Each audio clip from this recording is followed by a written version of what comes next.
অসমত আধাৰ কাৰ্ড প্ৰদান কৰাৰ ব্যৱস্থাটোক আজি কেবিনেটে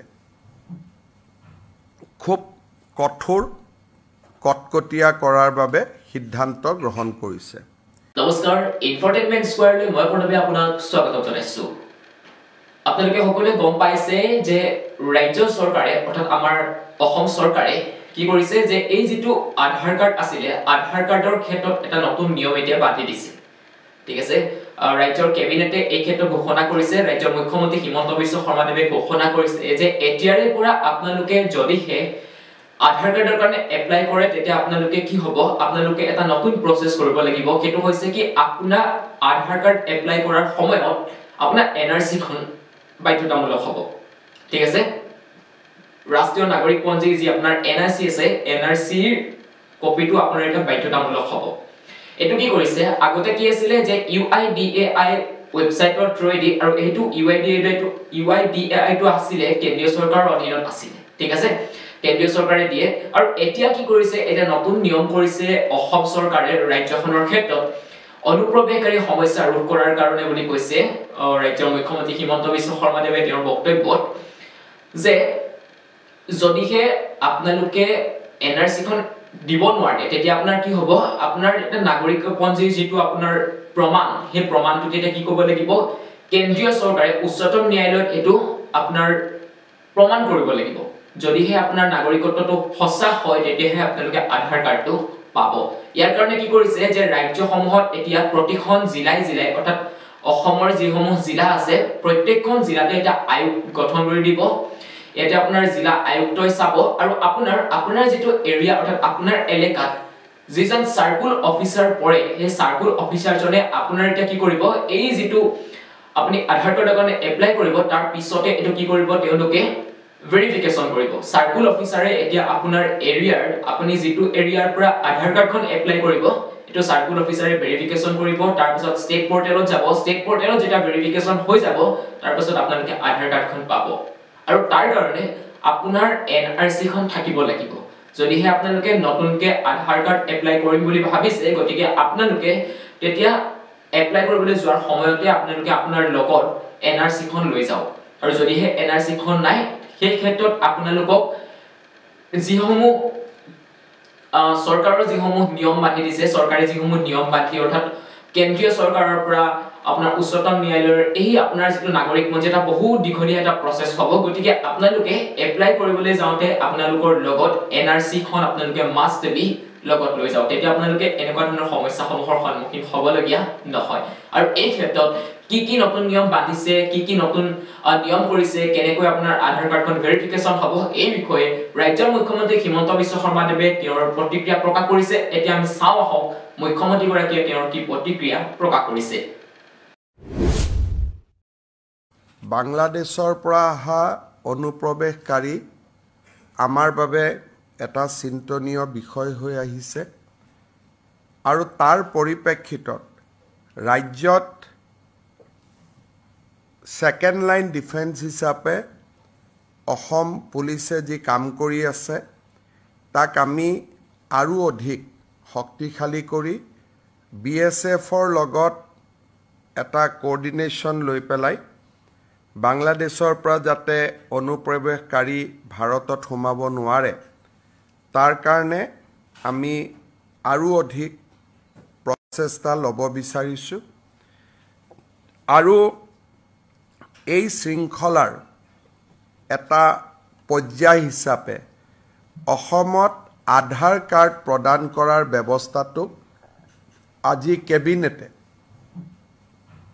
খুব কঠোৰ কটকটীয়া কৰাৰ বাবে সিদ্ধান্ত গ্ৰহণ কৰিছে। এতিয়াৰ পৰা ৰাজ্য চৰকাৰৰ সাধাৰণ প্ৰশাসন বিভাগে আধাৰৰ যেটো ষ্টেট লেভেল ভেৰিফিকেশন, আধাৰ কাৰ্ড দিয়াৰ আগতে কেন্দ্ৰীয় চৰকাৰে ৰাজ্য চৰকাৰৰ পৰা ভেৰিফিকেশন বিচাৰে।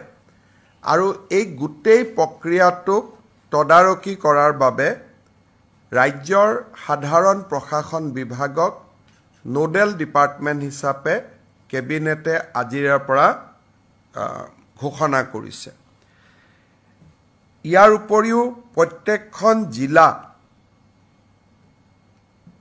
পৰ্যায়ত এজন এডিশ্যনেল ডেপুটি কমিশ্যনাৰক আধাৰ এনৰোলমেণ্ট ভেৰিফিকেশ্যন অৰ্থাৎ কোনোবাই আধাৰৰ বিচাৰিলে তেওঁক প্ৰপাৰ ভেৰিফিকেশ্যন কৰা হৈছে নে নাই সেই গোটেই প্ৰক্ৰিয়াটো তদাৰক কৰাৰ কাৰণে জিলা আয়ুক্তই এজন অতিৰিক্ত জিলা আয়ুক্তক দায়িত্ব প্ৰদান কৰিব জিএডি ডিপাৰ্টমেণ্ট আৰু এডিচিৰ পিছত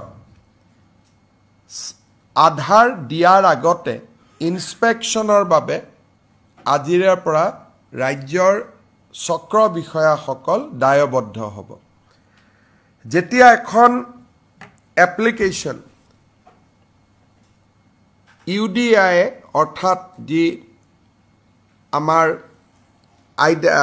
আধাৰ কাৰ্ড দিয়াৰ অথৰিটি আছে ইউনিক আইডেণ্টিটি যিটো অথৰিটি অফ ইণ্ডিয়া আছে UIDAI এখেতসকলৰ পৰ্টেলত আধাৰ কাৰ্ডৰ বাবে আবেদন কৰাৰ লগে লগে সেই আবেদনখন টেকনিক্যাল ভেৰিফিকেশ্যনৰ পিছত ফিজিক্যাল ভেৰিফিকেশ্যনৰ বাবে ৰাজ্য চৰকাৰৰ পৰ্টেলত আহিব সাৰ্কেল অফিচাৰজনে প্ৰথম এই আধাৰ কাৰ্ডৰ আবেদনখন পোৱাৰ লগে লগে তেওঁ প্ৰথমে চাব যে ৰাজ্যৰ ৰাষ্ট্ৰীয় নাগৰিকপঞ্জী প্ৰণয়নৰ সময়ত এই ব্যক্তিজনে বা এই পৰিয়ালটোৱে বা তেওঁৰ পিতৃ মাতৃয়ে আবেদন কৰিছিলে নে নাই প্ৰথম পৰীক্ষা হ'ব সেইটো যদি দেখা যায় যে তেওঁ আবেদন কৰাই নাছিলে তেতিয়াহ'লে তেওঁৰ আধাৰ কাৰ্ডখন ৰাজ্য চৰকাৰে প্ৰত্যাখ্যান কৰি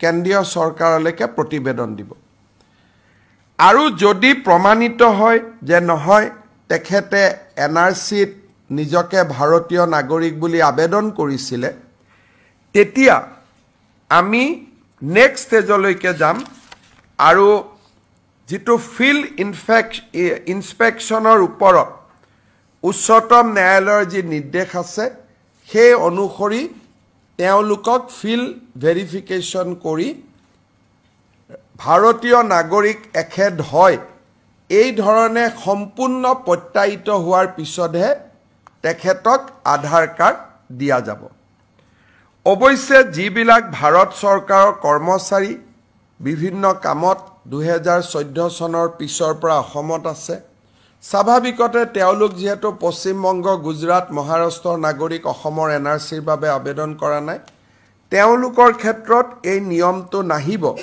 কিন্তু ফিজিক্যাল ভেৰিফিকেশ্যন বা ডকুমেণ্ট ভেৰিফিকেশ্যন তেওঁলোকৰ ক্ষেত্ৰতো আমি কৰিম ইয়াৰ ফলত ৰাজ্যত আধাৰ কাৰ্ডৰ প্ৰদানৰ ব্যৱস্থাটো আমি অলপ টনকিয়াল কৰিব পাৰিম আৰু কোনো ধৰণৰ সন্দেহযুক্ত নাগৰিকে যাতে আধাৰ কাৰ্ড ল'ব নোৱাৰে তাৰ অন্তত আমি কিছু প্ৰতিবন্ধকতা সৃষ্টি কৰিব পাৰিম এই নিৰ্দেশ আমাৰ বহু অপেক্ষিত নিৰ্দেশ আছিল সাৰ্কেল অফিচাৰসকলে নাজানিছিল যে কেনেকৈ আমি কাক আধাৰ দিব লাগে কাক দিব নালাগে আজিৰ পৰা এই এছঅপিখন কাৰ্যকাৰী হোৱাৰ লগে লগে সাৰ্কেল অফিচাৰসকলে এটা নিৰ্দিষ্ট তদন্তৰ মাজেৰেহে আধাৰ কাৰ্ড দিব পাৰিব এইটো এতিয়াৰ পৰা আৰু স্বয়ংক্ৰিয় ব্যৱস্থা হৈ নাথাকিব যেন আধাৰ আবেদন কৰিলেই আধাৰ পাম তেনেকুৱা ব্যৱস্থা হৈ নাথাকিব আজি কেবিনেটে ই এটা খুব ডাঙৰ আৰু গুৰুত্বপূৰ্ণ সিদ্ধান্ত গ্ৰহণ কৰিছে